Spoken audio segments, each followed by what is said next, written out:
हाँ चलोगे। Hello everyone, क्या हाल है सभी के। मैं आज अब लोगों के सामने फिर से लेके आया हूँ नाउन का एक थर्ड पार्ट, जिसपे हम लोग डिस्कशन करने जा रहे हैं कुछ अलग अलग नए प्रकार के कॉन्सेप्ट को लेकर। ठीक है, तो हम लोग डिस्कशन करते हैं नाउन के सेगमेंट पर, और हम लोग चर्चा करेंगे वर्ड किसको लेकर, हम लोग चर्चा करेंगे यूनिट के सेगमेंट को लेकर। बेसिकली अगर हम लोग यूनिट की बात करें तो यूनिट का मतलब क्या होता है, आप लोग बता सकते हैं यूनिट का मतलब क्या होता है। तो यूनिट का मतलब एक प्रकार की इकाई, यूनिट का मतलब एक प्रकार की इकाई। अच्छा, इकाई क्या होती है, तो इकाई हमसे पूछा जाए कि अगर इकाई क्या होती है, तो हमें पता है कि इकाई किसी भी चीज को मेजर करने के लिए इस्तेमाल की जाने वाली युक्ति, ऑपरेटस या टूल, वो सब क्या कहलाता है, यूनिट। ठीक है, देखो ध्यान सुनो। जब भी हम लोग बात करते हैं यूनिट की, तो हमारे सामने यूनिट में दो वर्ड आते हैं। कौन कौन से आते हैं, तो एक आता है भैया कॉम्पैक्ट, दूसरा आता है क्या, नॉन कॉम्पैक्ट। क्या आता है, पहला भैया कॉम्पैक्ट है, दूसरा नॉन कॉम्पैक्ट। अब देखो ध्यान से, यहां सुनते जाना। कंपैक्ट वो यूनिट होता है, कंपैक्ट वो यूनिट होता है जो अपने मीनिंग को लेकर सेल्फ सफिशिएंट होता है। क्या होता है, सेल्फ सफिशिएंट इन मीनिंग। यानी कॉम्पैक्ट जो है ना, इसकी मीनिंग क्या है, सेल्फ सफिशिएंट, मतलब पर्याप्त है अपने आप पर, अपने आप पर इसकी मीनिंग पर्याप्त है। जैसे मैं, ध्यान सुनो, अगर मैं आपसे कहूं कि भैया डे अपने आप पर पर्याप्त है कि नहीं है, आज दिन है मान लो कौन सा, थर्सडे, फिक्स है ना, कल दूसरा हो जाएगा। अच्छा, डे के बाद अगर मैं बात कर लूं भैया किसकी, फिक्स है। उसी प्रकार उसी प्रकार इसी प्रकार इसी प्रकार भैया ये भी अपने आप पर क्या है, इसके आगे लगा दिया हमने ईटीसी, और भी वर्ड हो सकते हैं। कंपैक्ट का मतलब होता है ये वाला ऊपर लिख गया, जिसकी मीनिंग सेल्फ सफिशिएंट है अपने आप पर। नॉन कंपैक्ट का मतलब है वो मीनिंग जो अपने आप पर सेल्फ सफिशिएंट नहीं है। जैसे अगर मैं आपसे कह दूं कि भैया एक वर्ड लिखा है, पढ़िए, कितने, बताना पड़ेगा ना। अगर आप अपने घर में कह दो कि बाबूजी मुझे पैसा चाहिए, तो बाबूजी कह देंगे कितने, ये तो बताना चाहिए ना आपको। नहीं आप बोलोगे 1000 दे दो, 1000, तो 1000 का मतलब 1000 तो हुआ, लेकिन आपको चाहिए अगर 5000, तो आपको क्या कहना पड़ेगा, 5000।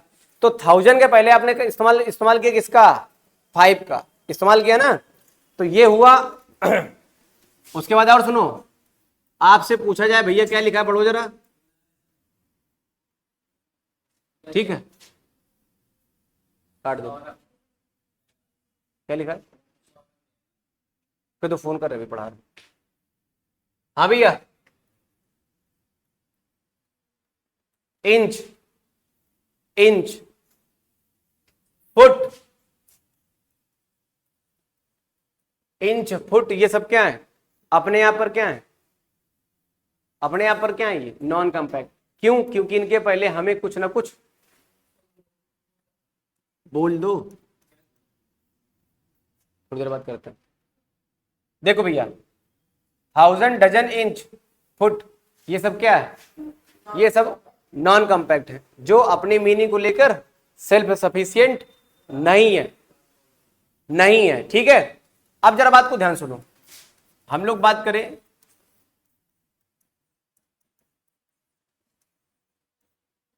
ठीक है, डेफिनिट।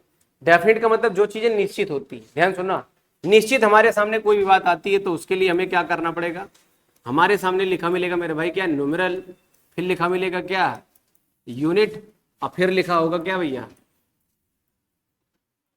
नाउन। क्या लिखा होगा, नाउन।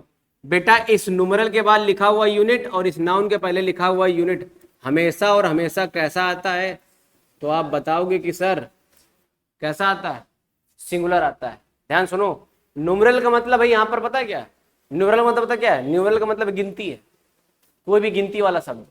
ठीक है, यूनिट का मतलब ऊपर वाले कोई भी हो सकते हैं, और नाउन का मतलब नाउन। ठीक है, अब देखो जरा एग्जांपल समझना इसका, मैं आपको एग्जांपल समझाता हूँ फिर ज्यादा समझ में आएगा।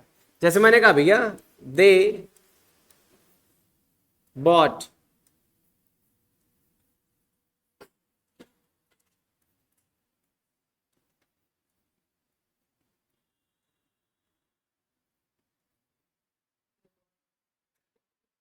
हाँ भैया दे बॉट 10 डजन्स। ठीक है, हमने भैया देखा, हमने और एक चीज लिखा, हमने शी शा आ 6 फीट स्नेक। ठीक है, या फिर हमने कहा भैया Ravi bought Ravi bought 10 inches pipe. ध्यान सुनो भैया, अब यहां से आपको चीजें समझनी है, यहां से आपको चीजें समझनी है, जिसके लिए क्या करना पड़ेगा, देखो ध्यान सुनो, इधर देखो बेटा, इस 10 की बात करूं मैं तो ये न्यूमरल है, क्या है। डजन की बात करूं बेटा तो ये अपने आप पर यूनिट है, क्या है, यूनिट है। और इस एग की बात करूं तो ये अपने आप पर क्या है, नाउन है, क्या है। हम लोगों ने एक बात पढ़ी भैया कि जब भी बात डेफिनिट होती है, क्या होती है, डेफिनिट होती है, तो हमारे सामने न्यूमरल के बाद आने वाला यूनिट जो होता है वो कैसा होता है भैया, तो ये सिंगुलर होता है। कैसा होता है, सिंगुलर। तो देखो ये न्यूमरल है, ये यूनिट है और ये नाउन है, तो इसकी कोई जरूरत डजन से लिखने की कोई आवश्यकता, क्या आएगा, तो डजन आएगा, क्या आएगा। बात समझ में आ रही है भैया। आगे देखो बेटा, सी शॉ आ 6 फीट स्नेक। 6 अपने आप पर बेटा न्यूमरल है, हाँ या ना, यूनिट है, और ये अपने आप पर, होगी बात क्लियर। अब अगर आप चेक करोगे भैया तो देखो ये फीट लिखा है, यही गलत। इंग्लिश में केवल दो ही ऐसे वर्ड हैं जिनका डबल ओ डबल ई में बदलता है, डबल ओ सिंगुलर में और डबल ई प्लुरल में। पहला वर्ड है भैया क्या, टूथ, और दूसरा क्या है, फूट। तो भैया फूट का क्या हो जाता है, फीट, और टूथ का क्या हो जाता है भैया। बात समझ में आ रही है। तो ये भैया प्लुरल है, ये क्या है, हमें इसकी कोई आवश्यकता नहीं है। हमें क्या लिखना पड़ेगा यहां पर, हमें यहां क्या लिखना पड़ेगा,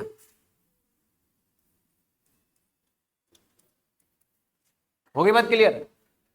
ठीक है, अब नीचे वाला सेंटेंस जरा आप लोग बता दीजिए जल्दी से, क्या करना पड़ेगा भैया, यहां से।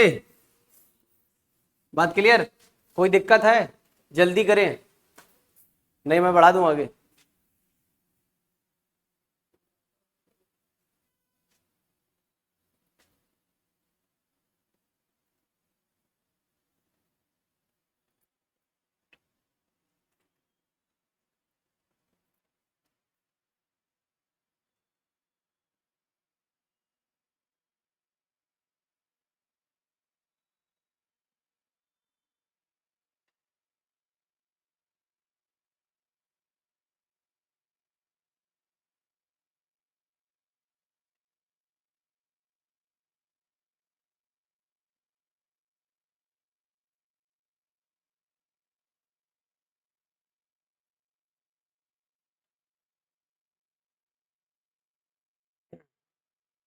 हो गया,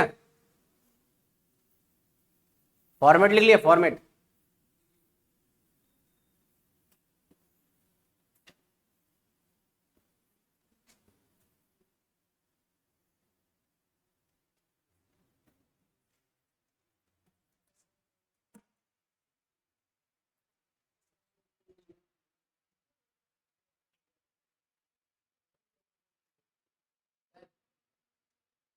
हम्म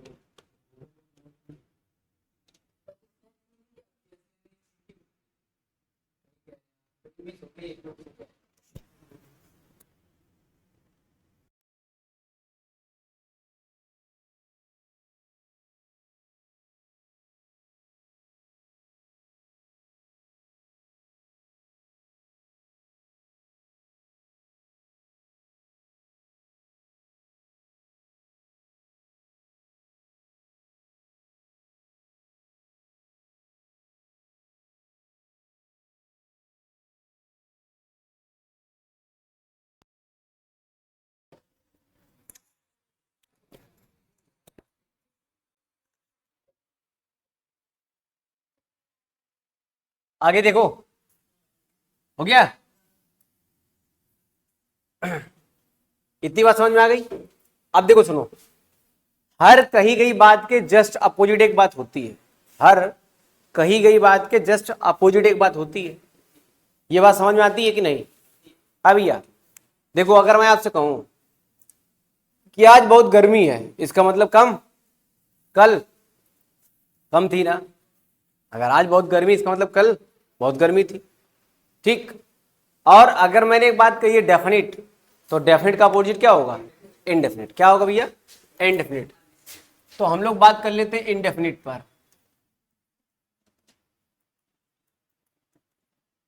जैसे हम लोग बात करते हैं इनडेफिनिट पर, तो इनडेफिनिट का मतलब होता है जो चीज भैया निश्चित ना हो। अगर कोई भी चीज निश्चित नहीं है तो उस पर हम लोग चर्चा करेंगे, लेकिन कुछ चीजें बदलेंगी। अब क्या क्या बदलेंगे, ध्यान से सुनो बेटा। बदलने के लिए क्या करना पड़ेगा? जैसे ही इनडेफिनिट की बातचीत आती है तो न्यूमरल आपका गायब हो जाएगा, न्यूमरल आपका गायब हो जाएगा। तो आपके सामने बचेगा क्या? यूनिट बचेगा। और सुनो, यूनिट अपने आप पर एक नाउन है। यूनिट वर्ड जो है अपने आप पर क्या है? उस नाउन, उस यूनिट के बाद भी एक वर्ड लिखा है, क्या? नाउन लिखा हुआ है। तो दो नाउन कभी भी एक साथ आते नहीं है, इसलिए हमको यहां पर एक प्रेपोजिशन की आवश्यकता पड़ेगी, क्योंकि पहला नाउन सब्जेक्ट बन जाएगा, दूसरा नाउन ऑब्जेक्ट बन जाएगा। क्या बन जाएगा? तो यहां पर हमने एक भैया लिखा क्या? ये वाली बात मैं आपको समझा दूंगा, परेशान मत होइएगा। ये वाली बात मैं आपको समझा दूंगा भी, बिल्कुल। यूनिट, फिर प्रेपोजिशन, और फिर भाई साहब क्या हुआ? नाउन। और आगे जिक्र हो जाता है भैया किसका? हेल्पिंग वर्ब का। आप जरा बात ध्यान सुनो। प्रेपोजिशन ये होगा आपका क्या? ऑफ। यूनिट हो जाएगा आपका क्या? प्लुरल। नाउन भी आपका आ जाएगा क्या? प्लुरल। तो हेल्पिंग वर्ब भी आपकी क्या आ जाएगी? प्लुरल। ठीक है, ध्यान से सुनना मेरी बात। अब यहां पर दो बातें सुनो, देखो। कभी भी मेरे भाई आपको कहीं पर भी लिखा मिल जाए क्या? प्रेपोजिशन क्या लिखा हो, तो प्रेपोजिशन के बाद, प्रेपोजिशन के बाद हमेशा बेटा आता है नाउन, या फिर क्या आएगा? प्रोनाउन। क्या आएगा?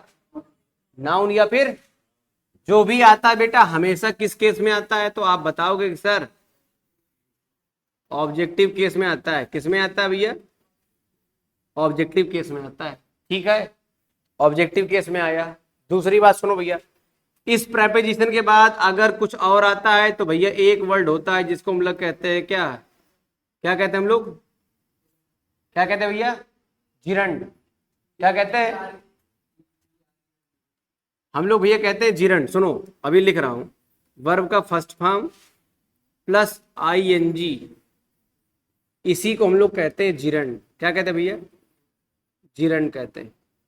ठीक है, इसी को हम लोग जिरंड कहते हैं। तो प्रेपोजिशन के बाद हमेशा ध्यान रखना, नाउन या तो प्रोनाउन आएगा। किस केस में? या तो आएगा भैया क्या, कोई वर्ब का फर्स्ट फॉर्म प्लस आईएनजी, जिसको हम लोग क्या कहते हैं? जिरंड आता है। ठीक है, इसके अलावा कोई तीसरी चीज अभी आपको देखने को नहीं मिलेगी। फिलहाल आप इतना याद रखिएगा। और सुनो, प्रेपोजिशन के पहले बेटा अगर कुछ भी लिखा हो, क्या लिखा हो? कुछ भी लिखा हो, तो वो बेसिकली काम करेगा किसका? नाउन का। और नाउन ही काम करता है किसके रूप में? सिंगुलर प्लुरल नाउन तो काम करता है, यही काम करता है किसके रूप में? किसके रूप में काम करेगा ये? सब्जेक्ट के रूप में। किसके रूप में? सब्जेक्ट के रूप में। इस बात का ऊपर एग्जाम्पल लिखा हुआ है, देखना ध्यान से। प्रेपोजिशन है, ऊपर आगे ये लिखा है क्या? नाउन है एक प्रकार का, यूनिट, लेकिन कैसा है? इसके बाद ये नाउन लिखा है, ये भी प्लुरल, लेकिन ये किस केस में होगा? तो ये होगा भैया, उसके बाद आने वाली आगे वर्ब, आगे आने वाली वर्ब। ये बात समझ में आ गई? इस बात को आप अपनी कॉपी में कहीं मेंशन कर लीजिएगा। ठीक है, अब जरा इसके एग्जांपल देखो। मैंने आपसे कहा भैया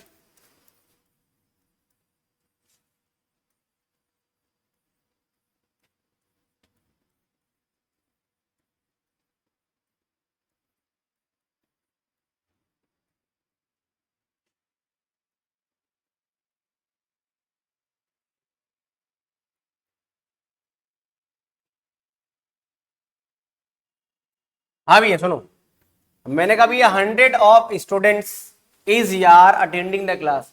एक एक चीज मेंशन कराते हैं। देखो भाई ध्यान सुनो, ये प्रेपोजिशन है, हाँ या ना। उसके पहले बात करें तो ये बेटा सब्जेक्ट है, ओके, सब्जेक्ट है ना भैया। ये क्या होगा, तो ये होगा ऑब्जेक्ट, ऑब्जेक्ट होगा प्रेपोजिशन के पहले सब्जेक्ट। लेकिन कैसा,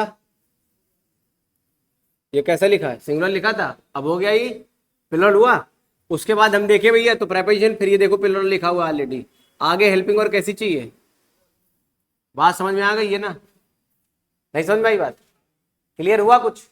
एक और देखो, एक दो एग्जांपल अभी और बताता हूं, ठीक है। ये नीचे वाला हटा दो पोर्शन, ये है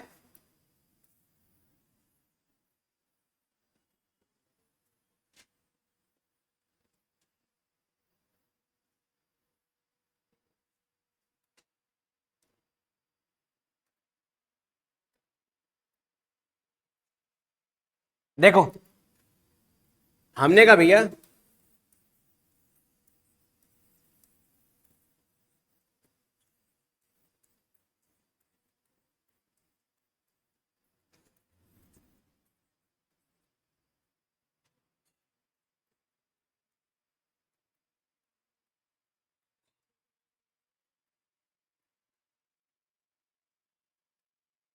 चलिए भाई साहब इधर देखिए, लिखा है 1000 of people has receive the award. इधर ध्यान सुनो भैया, अगर आप चीज एक एक चीज मेंशन करने जाओ तो आप देखोगे भैया कि ऊपर जो लिखा हुआ है, ऊपर देखो क्या लिखा हुआ है, बेसिकली एक नाउन है, हाँ या ना। यूनिट है कैसा, पिलर चाहिए तो आपको करना पड़ेगा 1000, क्या करना पड़ेगा, 1000 करना पड़ेगा। सिंगुलर था लेकिन करना कैसा पड़ेगा, प्लूरल। उसके बाद देखोगे प्रेपोजिशन लिखा है, फिर आपको है ना, ये ऑलरेडी है, इसमें कुछ करने की आवश्यकता। अब इस पे इस मत लगा देना, नहीं बात गलत हो जाएगी फिर। और भाई साहब वर्ब चेक करेंगे तो ये क्या हो जाएगा, क्या हो जाएगा, है। इस प्रकार के पेपर आपसे क्वेश्चन पूछता है, ठीक है, इस प्रकार के पेपर आपसे क्वेश्चन पूछेगा। और एक क्वेश्चन में एक ही जगह ही गलती मिलेगी आपको, ये जैसे दो जगह मैं आपको बता रहा हूं, तो दो जगह बताने का मतलब पता है क्या, इन जगहों पर एरर हो सकती है। अगर पहले पे नहीं है तो यहाँ दूसरा देख लेना, दूसरे पे नहीं है तो फिर बात खत्म है, ठीक है, फिर तीसरे पे देख लेना, और तीसरे पे नहीं है तो फिर नो एरर ऑप्शन आता है ना, नो एरर का, तो वो भी आपको चेक करना है, ठीक है। अब एक क्वेश्चन और लिखता हूँ, फिर आपसे पूछूंगा कि बताइए इसमें गलती है क्या। मैंने कहा भैया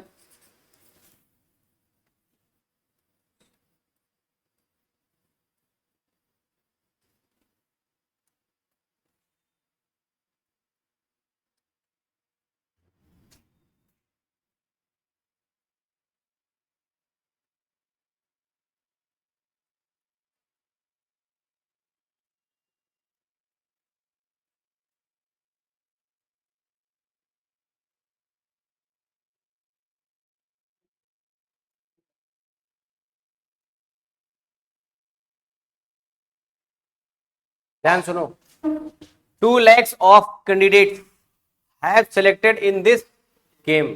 इस प्रकार के पेपर में क्वेश्चन पूछे जाते हैं कभी कभार, और आपको आपसे बताया जाएगा भैया बताइए कहां पर गलती है।